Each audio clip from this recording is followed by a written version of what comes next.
I remember the first time we coined the expression, the wartime rabbi.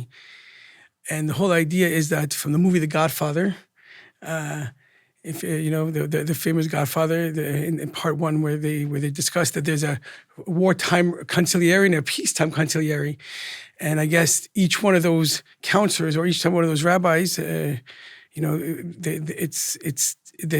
a different kind of purpose. In other words, the idea of a rabbi, as we know, a rabbi means teacher and a guide, and sometimes a person's life is it's peacetime. Everything's fine. Everything's hunky dory, and you need one kind of rabbi. You need it's just what we call the.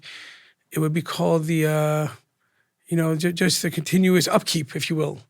A Jew, and even a non-Jew need to be inspired, need inspiration on a daily basis to keep going, to keep moving, to not put a gun in your mouth. That's what you need.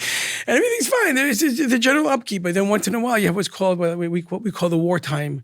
And the wartime in somebody's life is when everything goes from great to garbage in about 2.5 days, and you're like, what is going on here, right? As we say, everything's fine until it's not. It's when you need to reach out to someone who's going to be able to stand there with you, take your hand and jump with you and walk with you, as we say. And that's what we call the wartime. Now, obviously, the world right now is in time of war. So it's like, oh, Shmuel, and you're capitalizing on the war? No, we were doing this beforehand.